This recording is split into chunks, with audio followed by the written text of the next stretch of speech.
All right, hello everyone, and welcome into another episode of Matt Sports Talk. And so thankful that you're tuning in today. And I know that at least here in Ohio, the weather's changing. Of course, the leaves continue to fall. It's gotten a lot colder since yesterday, and been a little bit on the breezy side. But that's typical November weather for the Buckeye State, that's for sure.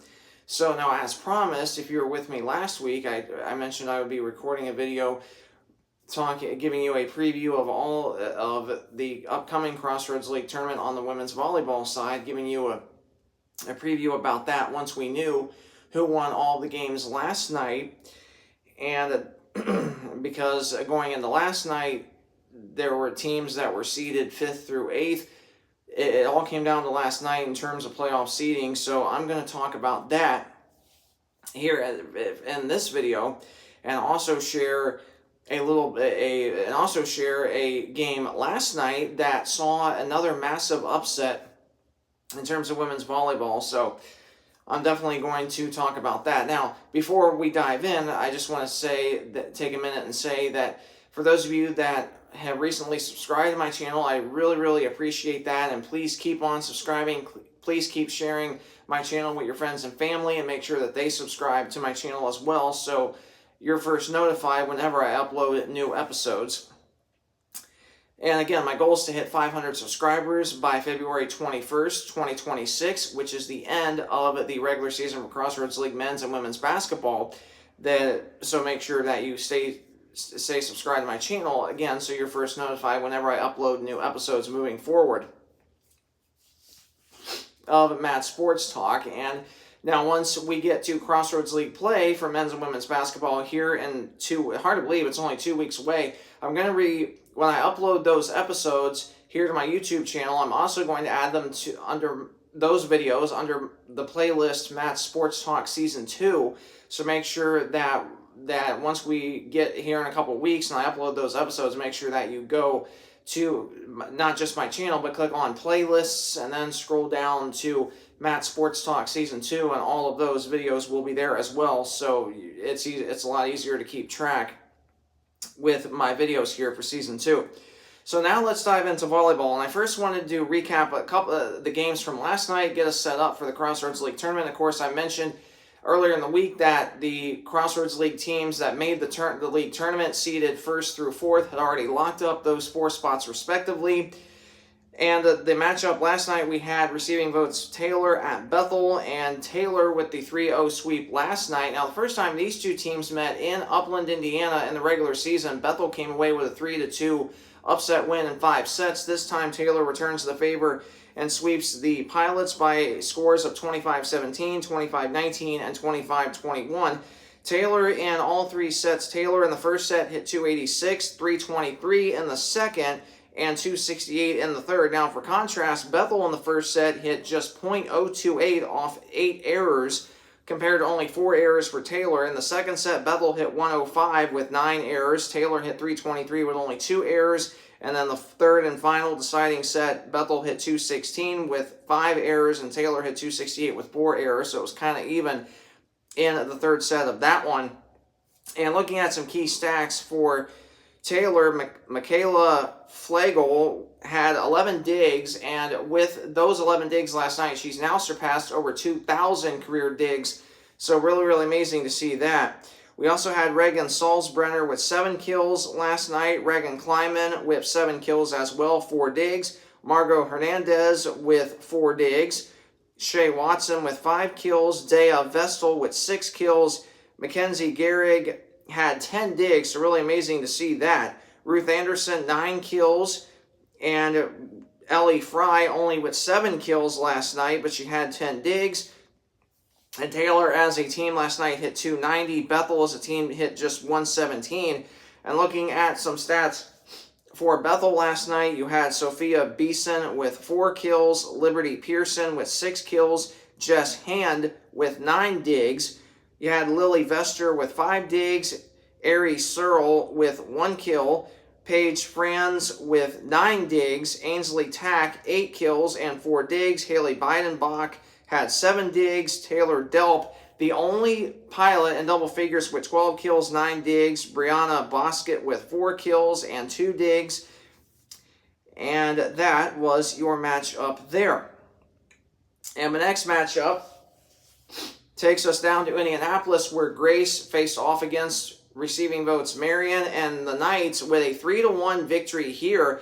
And this was a tale of really a tale of a tape, so to speak, because the first time these two teams met, Grace upset Marion 3-0 in Winona Lake. This time around to end the regular season, Marion with the reverse sweep, 3-1, 25-15. Marion in the first set, 28-26. Marion in the second, Grace in the third, 25-19. And Marion in the fourth, 27-25. Grace in the first set hit just El Zippo with 9 errors compared to Marion with 4 errors. Marion hit 214 in the first. In the second set, pretty even. 224 hitting percentage for Grace, 4 errors. Marion, 224 hitting percentage, dead even. In the second set, 8 errors. In the third set, Grace hit a blistering 333 with only 2 errors. Marion hit 152 with 8 errors. And in the fourth set, Grace hit 125 with 5 errors. Marion hit 206 with 7 errors. Grace as a team hit just 172. Marion as a team hit just 199, so pretty even numbers there. And looking at some key players for Grace, you had Anna Elkin with 17 kills and 10 digs, Leah Henderson with 14 kills, Molly Hoffman with 4 kills, Livia Tate with 5 kills, Liz Schmidt with 1 kill, Reese McCutcheon with 3, and Levin Snow with 5. Meanwhile, for Marion, really amazing numbers here. Corey Dryden with 20 kills and 13 digs. Chloe Cook, 21 kills and 10 digs as well. So really amazing to see those numbers. And then 9 kills for Nicole Wilkinson with 5 digs. Emma Lyons with 29 digs for Marion. So really amazing numbers there. And that was your matchup there. And the next matchup, Mount Vernon Nazarene went to Fort Wayne to play St. Francis, and it was the Cougars of the Battle of the Cougars, I should say, but the Cougars of Mount Vernon ranked 12th in the nation, a 3-0 sweep. Really no surprise here. St. Francis finishes the year. Well, I'll get to that in a second. But MVNU with the win here, 25-12 in the first, 25-16 in the second, 25-20 in the third. Mount Vernon hit a blistering 560 in the first set with 3 errors, 481 in the second set with 3 errors, and 171 in the third set with 7 errors. And St. Francis hit 100, 133, and 114 in the 3 sets respectively. So looking at, well, first for St. Francis, you had 2 kills for Annabelle Swigert, you had 4 kills for Kendall Fry, and 4 kills for Madison Hoare, 6 kills for Kayla Gumble, and 11 digs for Hannah Sweeney, 3 digs for Tegan Fortcamp, 2 digs Katie Mills, 4 digs Bella Lozano, 4 digs for Isabel Fries. And then for Mount Vernon, Morgan Schleibach with 6 kills, 6 digs. Also had Reagan Nuss with 2 kills, 9 digs. Mia Burr with 1 kill. Faith Maloney, 9 kills, 1 dig. And you also had Eliana Morgan with 5 kills. And Evelyn Brown, the freshman from Canal Winchester, 11 kills on the night for her, hitting on a hitting percentage of 733. So really amazing to see that. And then, of course, Libby Evanshine leading the way with 12 kills and 4 digs. And that was your matchup there. And the game that I wanted to talk about, Huntington traveled to Spring Arbor. Now, these two teams, Huntington had already secured the number 3 seed in the postseason. Spring Arbor, on the other hand, needed a win to kind of really shift the standings around, so to speak. And Spring Arbor with the big upset here. So this was the only massive upset last night that we had. Spring Arbor upsetting receiving votes Huntington. Spring Arbor 25-19 in the first set, Huntington 25-21 in the third, and then 25-11 Spring Arbor in the fourth, 25-19 Spring Arbor in the fourth, 25-11 rather in the third in favor of Spring Arbor, and then 25-19 Spring Arbor in the fourth. Huntington really struggled hitting last night. Huntington hit negative .024 in the first, hit on the positive side in the second, 0.152, and then hit in the negative in the third set, negative 0.56. And hit just .176 hit 0.176, I should say, in the fourth set. Spring Arbor, on the other hand, hit .085 in the first, .089 in the second, hit .412 or 0.412 in the third, and or meaning 4-12 rather in the third set, and then 3-19 in the fourth. So uncharacteristic of Huntington, that's for sure. Now, the one bright spot for Huntington, Maggie Holland, 7 kills. Kennedy Urban with 15 digs. So really, really amazing to see that. Olivia Cron with 1 kill, 8 digs. Kayla Garton with 2 digs. Haley Cruz, 10 kills, 14 digs. So amazing to see those numbers. Trevin Terry with 4 kills. And you had Layla Meyer, the libero, with 22 digs on the match. So big congratulations to her for that. Mason Robrock with 9 kills, 4 digs. Lauren Ross, 7 kills, 11 digs. And Leah Carter with 4 kills and 3 digs. Meanwhile, for Spring Arbor, leading the way was Kelsey Lilly with 18 kills on the match, hitting a blistering 306 to go along with that. You also had Keely Heinzman with 10 kills and 4 digs, hitting 269 just herself. Julia Mitchell with 1 kill, 3 digs. Kendall Ballenbacher, 12 kills, 13 digs, so good numbers there. And then Natasha Bickle with 8 kills on the match, and Isabel Kirkendall with 8 kills and 5 digs as well. And Palmer Fortress with 29 digs. So really, really amazing numbers there. And then Cammie Wedge with 12 digs as well. Spring Arbor as a team hit 214. Huntington as a team just hit .075. So uncharacteristic there numbers there. And that was your matchup there. And then the last matchup, Goshen traveled to Indiana Wesleyan. Of course, the Maple Leafs were wrapping up their season last night. And the Wildcats of Indiana Wesleyan with a 3-0 sweep. No surprise here. The Wildcats 25-15, 25-14, 25-17 respectively in all 3 sets. Indiana Wesleyan hit 333 in both the first and second set. They hit 296 in the third set. Goshen hit .079 in the first, -125 in the second, and .087 in the third. Addison Ross, 3 kills, 1 dig. Cassidy Fowler with 4 digs. Elena Wolf with 8 digs. Armani Guidry Austin, 6 kills on the night. Amelie Martinez with 1 kill. And Sammy Lard with 4 digs. Sydney Stutzman with 5 digs. Carmen Corey, 4 kills, 2 digs.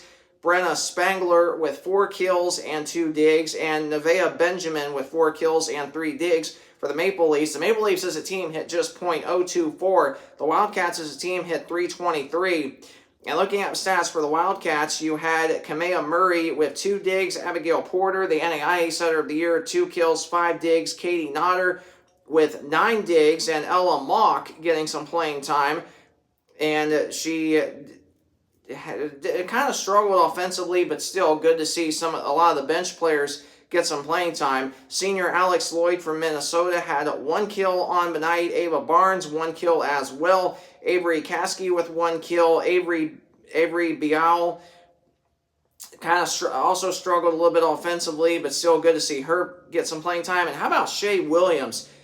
And she's only, I believe, a freshman. Hit 14 kills on the night, hitting a blistering 875 just herself. 3 digs as well. J.C. Folkers with 1 kill. Marissa Mullins, 8 kills on the night with 1 dig. And then you had Allison Folenkamp also getting some playing time. Marin Sanchez with 4 kills. Daniela Joseph also got some playing time. Jessica Ickes with 3 kills, 2 digs on the match. Brianna Tubergen also got playing time. Autumn Kohlauer also got playing time as well. And Yessie Luis had 11 digs. And Ava Geroldsma with 9 kills and 5 digs on the match. So really, really amazing to see that. And obviously for the Wildcats, good to see everybody, literally just about, if not everybody on the whole roster, getting some playing time last night. So really, really glad to see that. And with that, that was all of your matchups from last night. So moving forward to the postseason, and starting with Goshen, of course, they're out of playoff contention. They've lost 5 straight games. They finished 7-24 overall, 2-16 in the conference. St. Francis finishes 4-26 overall and 0-18 in the conference. St. Francis lost their final 24 games this year. The only wins they've had, or the only wins they had on the year, was all on neutral sites back in August in preseason. And then looking at how the standings finished, Indiana Wesleyan finished as the 1 seed, Mount Vernon Nazarene the 2, Huntington the 3, Taylor the 4, Spring Arbor the 5, Marion the 6, Bethel the 7, and Grace the 8. So those are your 8 teams. Now for Grace, they are the 8 seed. They are 8-10. They finished 8-10 in the conference. They're 15-15 overall. Bethel also finished 8-10 in the conference, 16-15 overall for them. Marion and Spring Arbor finished 5th and 6th respectively at 9-9 in the conference, 22-9 overall for Spring Arbor, 17-10 overall for Marion. Spring Arbor, though, them being the 5 seed is because they hold the head-to-head tiebreaker versus Benites because they swept them both times on the regular season. So that's why Spring Arbor ends up being the 5 seed, why Marion ends up being the 6. And then Bethel and Grace, the 7 and 8. Bethel, the 7, Grace, the 8. And again, that came down to a coin flip tiebreaker because no other tie-breaking scenarios came into play between those two teams. So that's why Bethel ends up being the 7 and Grace ends up being the 8. And then, of course, I alluded to earlier in the week, the top 4 seeds had already been locked prior to last night. Taylor, the 4, Huntington, the 3, Mount Vernon, the 2, and Indiana Wesleyan, of course, the 1. And for Mount Vernon Nazarene, this is the 3rd straight year that they have finished at least 13-5 or higher in terms of conference play. They were 13-5. I believe it was 2 years ago. I think it was actually 3 years ago. They were 13-5, and I know 2 out of the last 3 years they've been 14-4, and that's exactly what they finished this year. They're 23-7 overall. Huntington finished 12-6 in the conference, 24-7 overall for the Foresters. The most program wins since the 2007/2008 school year. So really, really amazing to see that out of Huntington, especially as a team that was not expected to be nowhere near the top 4 in terms of the Crossroads League standings. Of course, Taylor finishing in that 4th spot, roughly exactly where they were projected to be. Grace, though, they were projected probably around that number 5 spot. They end up finishing 8th, so a little below what they were projected to be. And then, of course, Bethel, Marion, 6th and 7th. You know, I think Marion probably was projected to be right around 5th or 6th, so pretty much exactly where they finished. Bethel, 7th, probably about where they were projected to be. So really and of course Iowa finished 1st and exactly where they were projected to be in preseason. So really the only biggest shocks in terms of preseason rankings the only 2 shocks compared to preseason where the teams finished would be Huntington and Grace, really the 2 biggest shocks out of everybody else in the whole league. And of course the Wildcats, 17-1, they're the 1 seed, home court advantage throughout the tournament and the first automatic bid to nationals as well. So getting you set up for the games coming up on Saturday, you will have 5 seed Spring Arbor at 4 seed Taylor. That will be at 7 o'clock. Now, the last time these 2 teams met in Odell Arena, Taylor won that game 3-1. So it's going to be really interesting to see how that one plays out on Saturday night.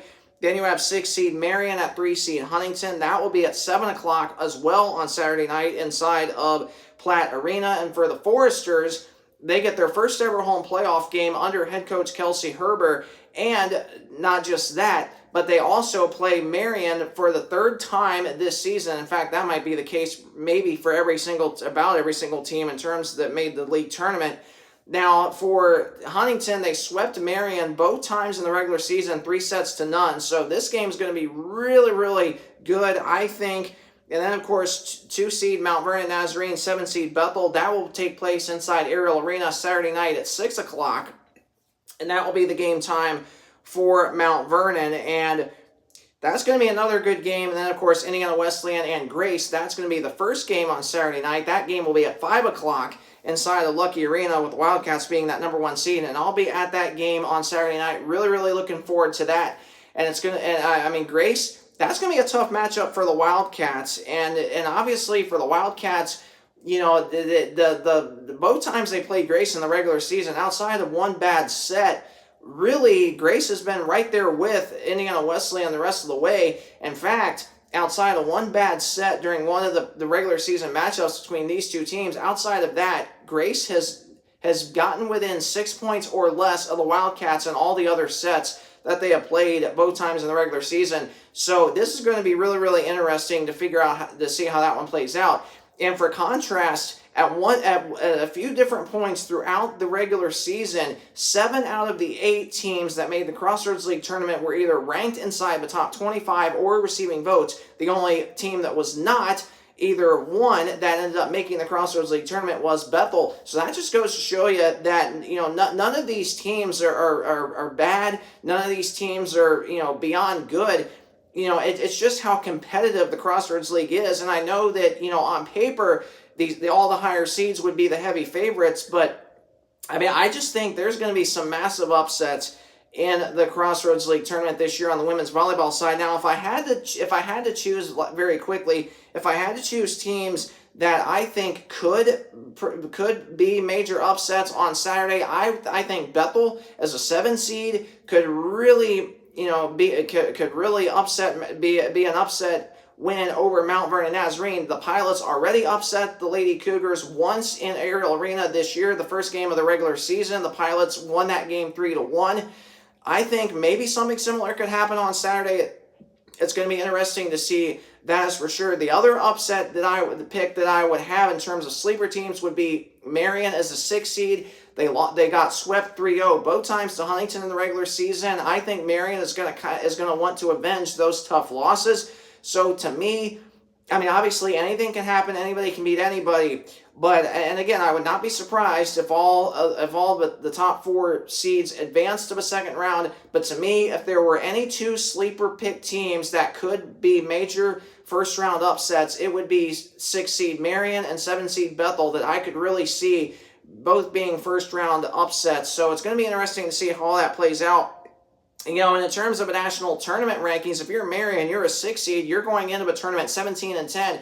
You're more than likely going to have to run the whole entire tournament all the way to a title game, or go to a title game and hope that Indiana Wesleyan also goes to a title game. That's the only way. Marion, I think, gets into the league tournament. Bethel and Grace, on the other hand, as 7 and 8 seeds, they are going to have to run the whole entire tournament themselves, or hope that they make it to a title game against Indiana Wesleyan. And for a team like Spring Arbor, they're definitely going to be on the bubble team. If they lose to Taylor in the opening round, it's going to be really, really interesting for them. That is for sure. Taylor, I think, is another team, another bubble team. Although, for Taylor, they do have, I think, a much stronger resume in terms of big wins than Huntington does. Huntington, on the other hand, they might be, one of the first 4 teams left out, especially because they really didn't beat anybody in non-conference outside of Rio Grande and Indiana Tech, who were receiving votes at the time. Now, Huntington does have some good conference wins against Marion. They also have some great conference wins against Taylor as well, and they also have some good wins, against Marion, both wins against Marion. So for Huntington, I mean, it's going to be interesting to see how that plays out. And then, of course, we know Indiana Wesleyan's already locked to bid to nationals because of winning the regular season. Mount Vernon Nazarene, I think that Mount Vernon is looking really, really good based on how high they are. Even if they lose to Bethel in the opening round when the next polls come out on Wednesday, I still think they would be ranked high enough inside the top 25 to where that would not be an issue for them in terms of falling out of contention for the postseason. So it's going to be interesting to see how all that plays out, that is for sure. So if you did enjoy this video, please either like, comment, or subscribe, and any one of those options helps me out greatly, and I truly appreciate any feedback that you provide me. And again, please keep subscribing to my channel, and please keep sharing this with your friends and family so you're first notified whenever I upload new episodes. If you did enjoy this video, again, please either like this video, leave me a comment down below, or subscribe to my channel. Any one of those options helps me out greatly. And once again, I truly appreciate any feedback that you provide me. Thanks so much for watching this video. Have a great rest of your day. It's going to be a great Crossroads League tournament. Looking forward to being there on Saturday at Indiana Wesleyan when they play Grace. It's going to be an amazing game. Grace has one of the best defenses in the whole entire league. So again, that should be a really exciting game. Anything can happen. Anybody can beat anybody, that is for sure. But I'm really looking forward to being there for the first ever home volleyball game at Indiana Wesleyan that I've ever attended. So it's going to be awesome. Thanks so much for watching. Have a great rest of your day, a blessed weekend, and God bless you and your family.